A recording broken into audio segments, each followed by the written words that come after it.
Hey guys, Casual Troward here. Today I'm bringing you a Black Ops 3 beta video. In this video, I got 45 kills with the ARK-7 assault rifle. It had reflex, I believe, and then I think it had quick draw, and then I think that's all it had, I believe. And then I was using the Annihilator for my specialist, and then for the streaks I was running a UAV with the Hellstorm missile. Now, if you guys haven't seen any live streams or videos on YouTube, or you just haven't tested it out for yourself, the Hellstorm missile is a very, very, very good streak. If you use it right, you can usually get at least 3 kills if it's in the right area, or if the enemies are spawned in. Almost every time I use it, I get at least 3 kills.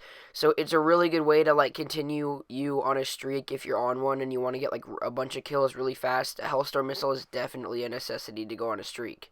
Another tip I'd like to give you guys is, you see here, I kind of saw on the map where he was, and right before this game, I don't know why, but I just randomly decided to throw on 6th Sense. That's basically a perk where if someone's on your left, it'll show you that someone's on your left, and then if someone's in front of you, it'll show you in front of you, etc., etc.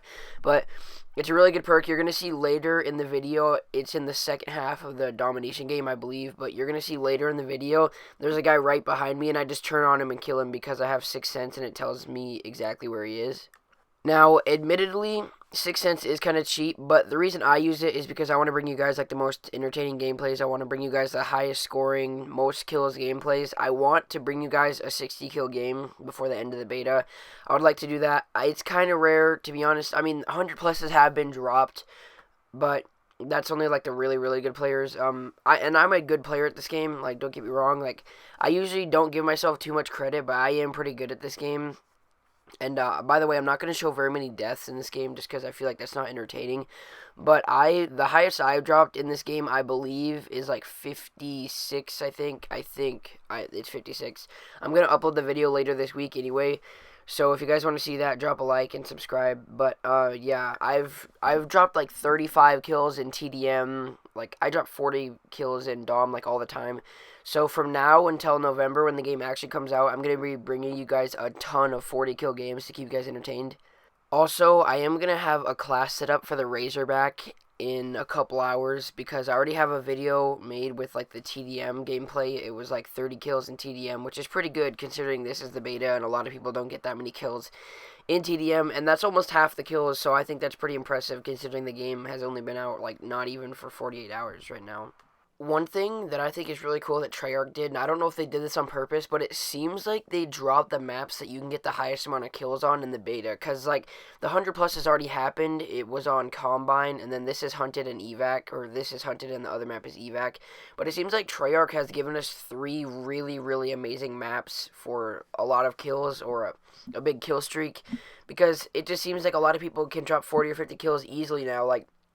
I can easily drop 40 kills in a domination game, and that's not very common for a game that is not even been out for a week. And that's with a lot of games. Most games you wouldn't be able to drop a 40 bomb because I don't even think I have 8 hours played on the game yet. I can still drop 40 bombs. And again, I'm not being cocky in this video. I'm just telling you guys that I know the community can do this, not just me, but there's people in the community, including me, that they don't even have 8 hours on the game, but it's still easily able to drop a 40 bomb, and that's not a bad thing at all. It's almost a good thing because that encourages pub stomping and 100 pluses. And even though the pub stomping community is kind of iffy right now, I'm still supportive of it. I'd still like to see the pub stomping community grow. So here you're going to see me use my Hellstorm, and then I failed. I only got 1 kill, but I'm going to throw a grenade over this and then get a kill. But I want to show you in this next clip, this is why 6th Sense is so good as a perk. So you're going to see here, I'm firing at the B flag, and then I see someone in red, so I turn around and kill them before they even shoot me. That's the best possible use. That's the best scenario you can get out of 6th Sense. It's pretty good for pre-firing and pre-aiming too, because if you know they're going to be there, then you obviously have an advantage over them. Also, the 6th Sense isn't too overpowered because they have to be within 2 or 3 feet of you, so it's not you can see them through walls. They have to be almost in my face for me to see them, but it still does help for turning around and killing people or just catching them off guard around corners. So it's not too overpowered. It's not I'm seeing them from 20 feet away or through walls or anything, because if that was the case, I wouldn't use this perk just because that's too cheap. But there are cheaper things to do in this game that I choose not to do. Like, I mean, people call it cheap. Like, I don't really think anything is cheap right now because you should be able to do whatever you want in this game because it is the beta. So you are trying to get, like, the YouTubers are trying to get the most entertaining games. The streamers are supposed to have the most entertaining streams. So everybody's basically trying out their tactics to get, like, the most kills and stuff like that. And then there is a thing called Rejack, which is basically just, like, revive yourself after you die. Which, I don't know. I don't think I'm going to use that just because that's kind of too questionable in my opinion. And here, something weird happened. So, you can see he didn't shoot me with the Tempest, but he shot my teammate behind me.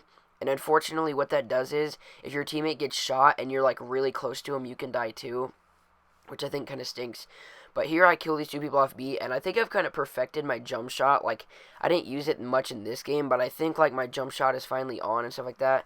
So I feel like I'm going to be pretty good at this game when it comes out. I hope so, at least, because I wasn't the best at Ghost. I was pretty good at Advanced Warfare, but I wasn't the best at Ghost. So, yeah. I hope you guys enjoyed. If you did, like, subscribe for the newest and best Black Ops 3 videos, and I will see you guys in the next video, which is actually in a couple hours, so stay tuned for that. Bye.